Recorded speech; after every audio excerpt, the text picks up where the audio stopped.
Oppo Reno 14 Pro के बारे में डिटेल वीडियो में नहीं बनाया था, इसका प्रोज कॉन्स मैंने नहीं बताया था। खैर 14 के बारे में बता चुका हूं और जिस दिन लॉन्च किया गया था उसका स्पेसिफिकेशन डिटेल में बता चुका हूं दूसरे वीडियो में, आप वो वीडियो देख सकते हो।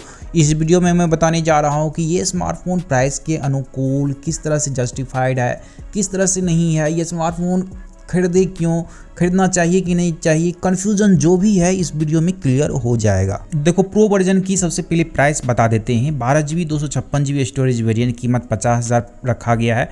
12GB 512GB वेरिएंट की कीमत 55,000 रुपया रखा गया है। एक एक पॉइंट करके बात कर लेते हैं। सबसे पहले परफॉर्मेंस में बता देता हूँ इस स्मार्टफोन का परफॉर्मेंस प्राइस के अनुकूल है कि नहीं है, और नहीं है तो इस परफॉर्मेंस वाला स्मार्टफोन किस प्राइस रेंज में फिट बैठता है वो भी मैं बता देता हूँ। देखो इसमें जो चिपसेट यूज किया गया है MediaTek Dimensity 8450 चिपसेट, और एक कोर की स्पीड देखोगे 3.25 गीगाहर्ट्ज और 3 कोर्स की स्पीड देखोगे तो 3 गीगाहर्ट्ज, और लास्ट 4 कोर बचा हुआ है उसकी अधिकतम क्लॉक स्पीड 2.1 गीगाहर्ट्ज।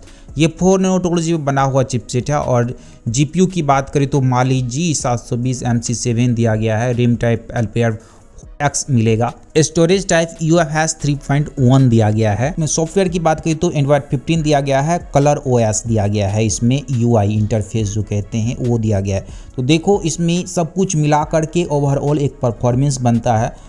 तो इसका सॉफ्टवेयर में कुछ ब्लोटवेयर देखने को मिल सकता है, कुछ कंपनी का एप्लीकेशन रहेगा जिसको आप चाह करके भी अनइंस्टॉल या डिसेबल नहीं कर पाओगे, वो थोड़ा इरिटेटिंग हो जाएगा क्योंकि इस प्राइस पॉइंट पे ये सब चीज़ आप देखना पसंद नहीं करोगे। तो इस स्मार्टफोन में तो मिलना ही है ये सब चीज़ क्योंकि आप ओप्पो का स्मार्टफोन खरीद रहे हो। मैं अपनी व्यक्तिगत पसंद बताऊं तो इस तरह का सॉफ्टवेयर मुझे बिल्कुल भी पसंद नहीं होता। जो कंपनी अपना मनमानी करे और खुल करके कस्टमाइजेशन का ऑप्शन यूजर्स को ना दे तो उस तरह के स्मार्टफोन मुझे बिल्कुल पसंद नहीं होता है। इसके जगह पे आप सैमसंग का स्मार्टफोन देखोगे One UI मुझे अच्छा लगता है। उसमें भी ब्लोटवेयर दिया जाता है लेकिन ब्लोटवेयर हटा दो, कंपनी का एप्लीकेशन आप चाहो तो उसको डिसेबल कर दो, बहुत सारी फ्रीडम मिल जाता है One UI के साथ। एंतुतु स्कोर की बात करें 16,17,000 के करीब एंतुतु स्कोर जाता है। Dimensity 8450 चिपसेट प्राइस के अनुकूल तो बिल्कुल भी नहीं है। ये चिपसेट 40,000 के अंदर रहता तो बेहतर हो सकता था। देखो स्टोरेज टाइप भी अच्छा नहीं दिया गया है।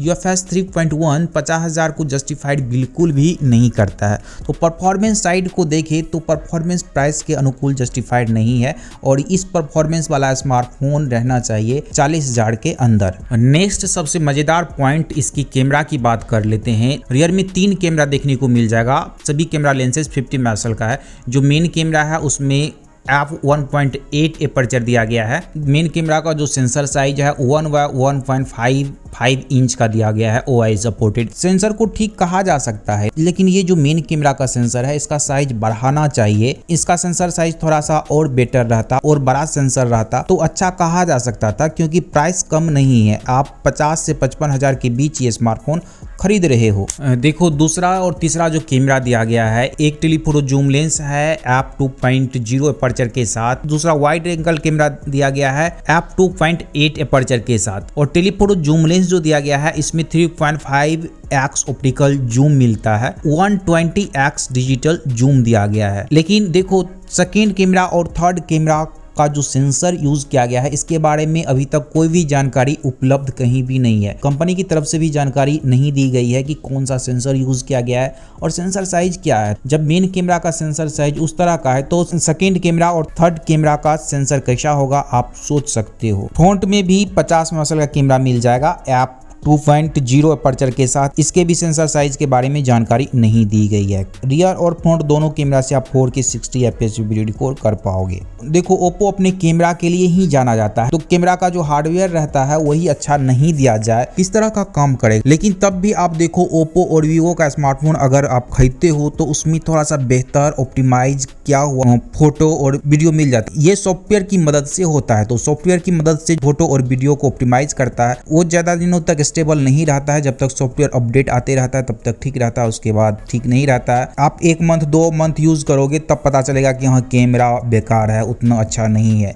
तब पता चलता है कि किसी भी स्मार्टफोन का जो कैमरा है उसको सॉफ्टवेयर लेवल पे ऑप्टिमाइज किया जाता है, वो कैसा होता है, और कैमरा अगर हार्डवेयर लेवल पे मजबूत है तो वो कैसा होता है। देखो वीवो और ओप्पो अपने कैमरा के लिए ही जाना जाता है और हार्डवेयर लेवल पे तो पूरा फेल ही कह सकते हो। ऑब्वियसली ये कैमरा के लिए भी जस्टिफाइड स्मार्टफोन बिल्कुल भी नहीं है। और मैं ये हवा में बात नहीं कर रहा हूँ, आपको मैं बता दिया हूँ कि ये कैमरा के लिए जस्टिफाइड प्राइस के अनुकूल क्यों नहीं है। वैसे आप खरीदोगे तो 2-3 मंथ आराम से चलेगा, कुछ दिक्कत नहीं होगी। आपको लगेगा कि हाँ ठीक है कैमरा ठीक है, लेकिन बाद में पता चलेगा कि इसका कैमरा अच्छा नहीं है। खैर आप नॉर्मली यूज़ करोगे, उतना डिटेलिंग में नहीं जाते हो, कैमरा के बारे में उतना गहराई से आप नहीं जानते हो, वीडियो को डिटेल से नहीं देखते हो, फोटो को डिटेल से नहीं देखते हो, तब तो चल जाएगा, तब आपको पता भी नहीं चलेगा। लेकिन अगर आप डिटेलिंग में जाते हो, डेप्थ में जाते हो, तब आपको पता चलेगा कि हाँ सच में इसका कैमरा अच्छा नहीं है। और वैसे जो भी मैं बात बता रहा हूँ, अगर आप टेकी हो और कैमरा के बारे में थोड़ा बहुत अच्छी तरह से जानते हो तो आप समझ गए होंगे। अदरवाइज आपके दिमाग में अगर बैठा हुआ है कि नहीं ओप्पो का कैमरा मस्त होता है, तब तो वो दिमाग से मैं नहीं हटा सकता हूँ। देखो इस स्मार्टफोन में 5G बैंड्स की बात करें तो सिर्फ 11 5G बैंड्स दिया गया है, तो बहुत लोगों को दिक्कत भी हो सकती है। 10,000, 15,000, 20,000 के प्राइस रेंज में कोई भी स्मार्टफोन खरीदते हैं, मोटोरोला का हो, सैमसंग का हो, तो उसमें अच्छा 5G बैंड्स दिया जाता है।